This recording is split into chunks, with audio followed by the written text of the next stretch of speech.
YCP పాలనలో అడ్డు అదుపు లేకుండా పెరిగిన ధరలను తగ్గించి పేదలకు సాధ్యమైనంత ఊరట కలిగించాలన్నదే ముఖ్యమంత్రి చంద్రబాబు కూటమి ప్రభుత్వం లక్ష్యమని కాకినాడ ఎమ్మెల్యే వనమాడి కొండబాబు పేర్కొన్నారు. కాకినాడ గాంధీనగర్ రైతు బజార్లో పౌర సరఫరాల శాఖ ఆధ్వర్యంలో రాయితీపై కందిపప్పు, బియ్యం విక్రయాలను ఎమ్మెల్యే కొండబాబు, ఎంఎస్ఓ ప్రసాద్ కలిసి ప్రారంభించారు. ఈ సందర్భంగా ఎమ్మెల్యే మాట్లాడారు.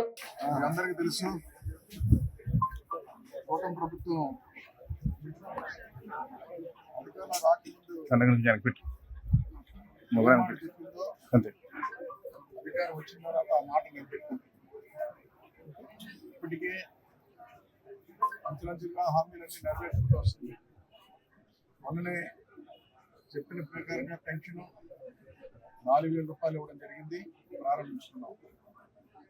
అదేవిధంగా మొన్న ఉచిత ఇసుక ఏదైతే ఇస్తానన్నారో అది కూడా ప్రారంభించుకున్నాం. అదేవిధంగా ఈరోజు ఈ రాష్ట్రంలో ప్రతి కుటుంబానికి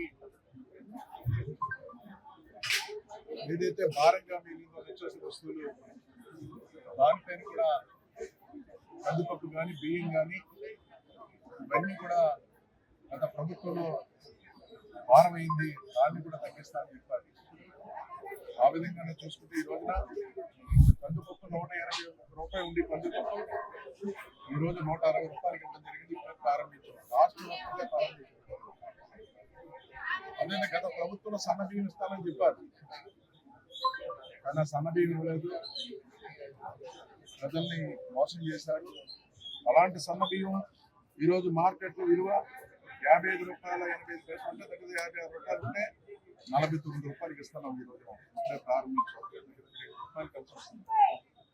అదేవిధంగా సోనా బియ్యం 52 రూపాయల 50 పైసలు ఉంటే 48 రూపాయలకి ఇస్తున్నాం. ఈరోజు దగ్గర దానికి కూడా ఇదొక 2 రూపాయలు 4.5 రూపాయలు కలిసి వస్తుంది.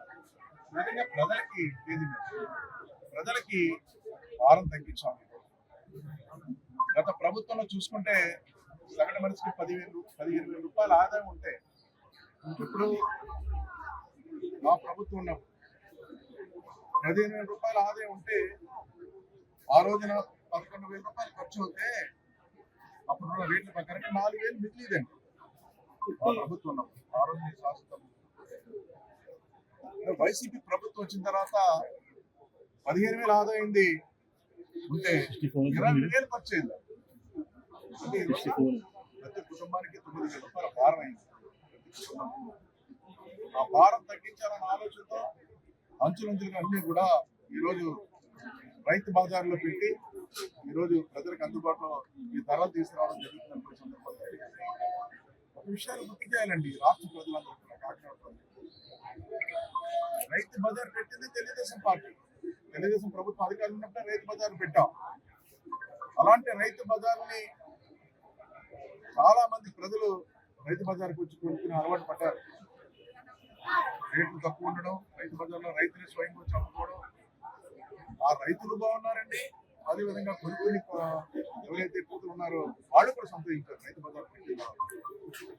మేము పెట్టిన రైతు బజార్ తప్పండి, ఈ ప్రభుత్వం వచ్చిన తర్వాత ఒక రైతు బజార్ కూడా పెట్టలేదండి. ఎక్స్ట్రా పట్టణాలు పెరిగినాయి, ప్రాంతాలు పెరిగినాయి, జనాభా పెరిగారు. దాని ప్రకారంగా రైతు బజార్లు పెంచాలన్న ఆలోచనతో నేను ఉదాహరణకి కాకినాడ తీసుకుందాం.